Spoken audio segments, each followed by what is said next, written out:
The second thing where I want agents to start with the end in mind, and I tell you guys this point's my longest one. I'm almost done with the long part. The second point's a lot more fun, and that is something called, there you go, something called creating a magnet brand. Creating a magnet brand. When you create a magnet brand, you are creating an experience and reputation that goes beyond your personal self. So if you're an agency, and you're saying, you know, my name's Olivia Richardson, I'm an insurance agent, you don't work with anybody else but me, I'm the best person, whatever, my brand is Olivia Richardson. You're really hurting yourself for growth in the long term. So, is anybody familiar with push versus pull marketing? Push versus pull? Push versus pull marketing is like the one thing I actually learned in college. And essentially what that is basically how you find new prospects. A push style marketing is you putting out a message with a strong call to action that somebody responds to, and that's how you get a new client. They don't know you, they never heard of you, they know nothing about you, but they saw a message that inspired them to act. It's more expensive, it's true prospecting, but it works. What we try to do when we create a magnet brand is more of a pull style marketing, meaning that you are familiar with me, you are familiar with my message, you are familiar with my content, and I am the obvious choice to work with. Why would I answer an advertisement whenever I have the choice to work with you? How do you become a magnet brand? 2 ways. Number 1 is consistent and constant messaging. Getting your content out there consistently and constantly. And that's the best way I can say to do that. You know, we see people do that via Facebook, doing that via billboards, just keeping your message in front of them. But there's something that I have preached for years, and it's familiarity equals trust, trust equals sales. The more familiar we are with a person, a logo, a brand, the more we innately trust them, and honestly, the more we innately like them. And I'll prove it to you, all right? It's like when you hear a horrible song on the radio, and the first time you hear it, you're like, this is awful. You even probably will turn off the song, and then the next time you find yourself singing along, all right? Let me prove it. Hey, I just met you, and this is... I'm not done. That's a terrible song. We can agree that's a terrible song. Right? But we just, all of us sang together and all of us laughing and all of us are having a good time. And the only reason why that happened is because you heard that song on repeat until you wanted to throw away your radio.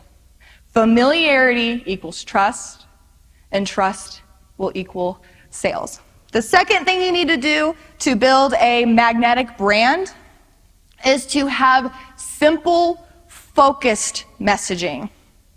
I call this the ChickfilA approach.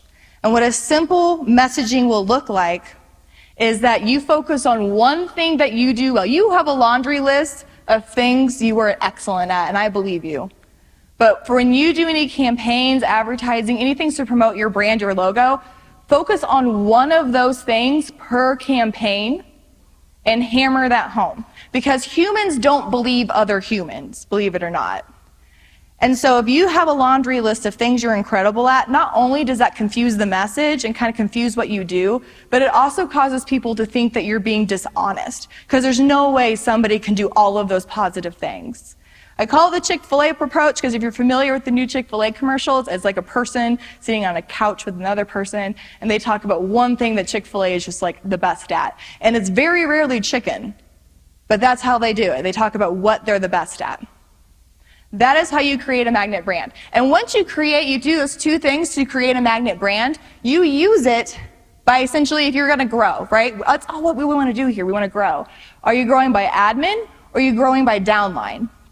If you're growing by admin, you need to make sure that your administrative team is included in your branding, included in your logo. They need to trust them as much as they trust you, because you need your admin team. I'm talking to those people trying to get over that 300 client hump. The reason why you're having a hard time getting over that 300 client hump is because you are out of the most valuable resource, and that is time. You are spending your time, you have to, you don't have an option. This is not me getting after you. This is me saying, I see you. You are spending your time having to deal with claims, consumers, customer service, Myrtle, who still doesn't understand how her cancer insurance plan works, and I get that. I see you, Myrtle. You are spending your time doing non-money-making activities that have to be done. So whenever you have an administrative team to take over those tasks, why would a person, if you've been doing this whole thing, building you as a brand, building you versus your agency, why would anybody want to work with anybody else? Why would I take a call from your admin team? It's kind of a smack in the face to me that you're not calling me, that your admin team is. So you need to build a magnet brand that includes them to free you up for true money-making activity. The same can be said if you're going to be working and growing your empire by adding downline agents. Your brand, your logo to a downline agent needs to equal opportunity. It needs to equal, I know one of the agents, I think Johnny said it earlier, he had 30 years backing of having an incredible insurance agency to work with and kind of run off of that brand name. But if you don't do that, again, you want what your brand should be naming to an agent, it should mean opportunity because you're doing pool style marketing. It should mean opportunity. It should mean leads for your clients, or for your downline, excuse me. So it should be easy to recruit downline agents when you've created a magnet brand. All right? So that's thing number one. The second thing, I don't need to talk about that one. The second thing that I need you to do to take you from agency to empire is get really comfortable with being uncomfortable.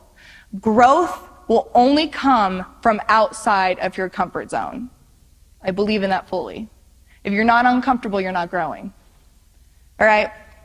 Now, getting outside your comfort zone, I can tell you in a past life, I used to be a personal trainer. You can't tell it now. The past life I was. And one thing that we always used to do is the way that a person builds muscle, grows muscle mass, is that they lift weights until they actually experience micro tears in their muscles. And then with some rest, those micro tears will alleviate themselves, I'm trying to say, will fix themselves. They will repair themselves, and that's how you build muscle mass. Getting uncomfortable, you have to do it consistently. It is a muscle. There are, again, when we take it back to Starbucks. Starbucks, I talked about when they first developed, all they did was sell coffee beans and the equipment. In 1984, a year after Howard Schultz was hired, he went to an expo in Italy about coffee. And there he went and had his first experience with an espresso bar.